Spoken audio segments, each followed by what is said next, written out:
मध्य प्रदेश के चुनावी मैदान में दिग्गजों के हाथ में भारतीय जनता पार्टी ने इस बार अपनी कमान सौंपी है।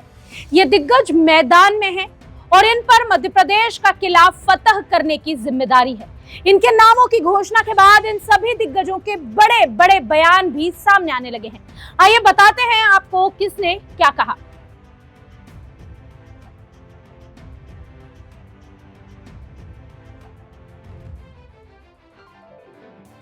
इन 7 महारथियों में से एक हैं बीजेपी के राष्ट्रीय महासचिव कैलाश विजयवर्गीय, जिनका एक वीडियो वायरल हुआ है जिसमें वो कार्यकर्ताओं से कहते नजर आ रहे हैं कि वो तो चुनाव लड़ना ही नहीं चाहते थे, लेकिन उन्हें जबरदस्ती मैदान में उतारा गया है।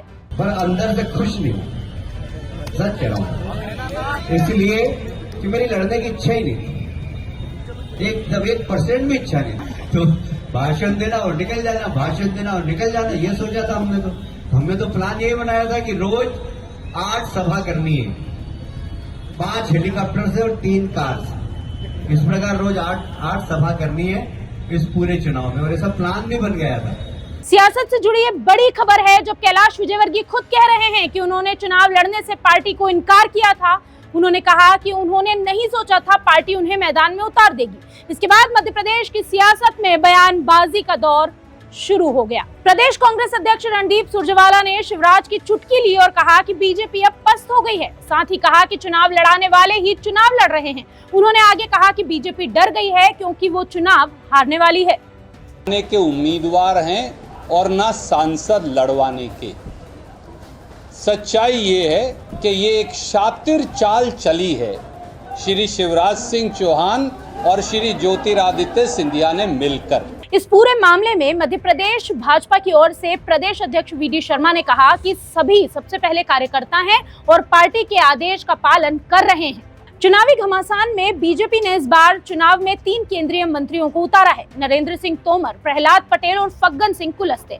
हालांकि इस मामले में सभी दिग्गजों ने भी यही कहा कि बीजेपी के वो कार्यकर्ता हैं और बीजेपी के आदेश पर चुनावी मैदान में उतर रहे हैं। प्रहलाद पटेल ने तो खुशी जाहिर की। उन्होंने कहा कि उन्हें खुशी है कि वो अपनी जन्मभूमि से ही मैदान संभाल रहे हैं। मेरे लिए खुशी की बात है कि मैं अपने जन्मभूमि में, कर्मभूमि में पहली बार चुनाव लड़ूंगा।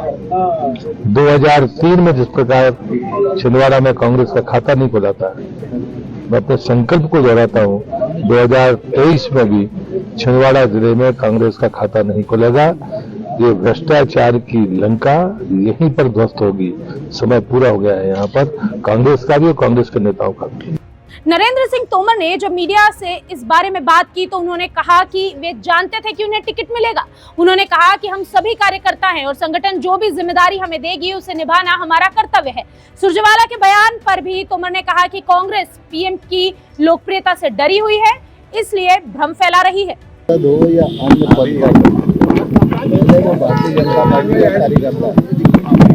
भारतीय जनता पार्टी की चुनाव समिति ने ये कहता हूँ कि कुल मिला के कांग्रेस भयभीत है मोदी जी की लोकप्रियता से, और इसलिए उसके पास कोई मुद्दा नहीं है, इसलिए फालतू बातें करके अपना काम चला रही है।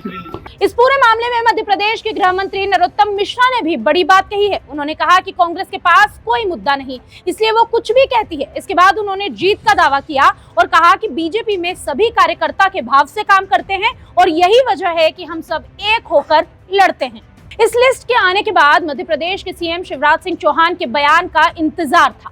उन्होंने भी अब इस पर अपनी प्रतिक्रिया दे दी है। उन्होंने कहा कि अद्भुत और अभूतपूर्व है, इसने बीजेपी की महाविजय को सुनिश्चित किया है। साथ ही उन्होंने कहा कि कांग्रेसी परेशान है और बौखलाहट में इस तरह की बातें कर रहे हैं।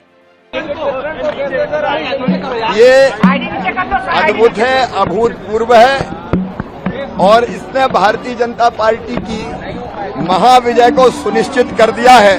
हमारे सारे दिग्गज चुनाव लड़ेंगे।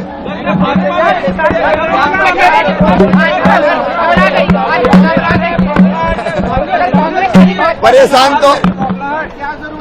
तो कांग्रेस है, परेशान है, कुछ समझ में नहीं आ रहा उनको हो क्या रहा है, इसलिए बौखलाहट में ऐसी बातें कर रहे हैं। भाजपा निरंतर विजय के पथ पर आगे बढ़ती जा रही है।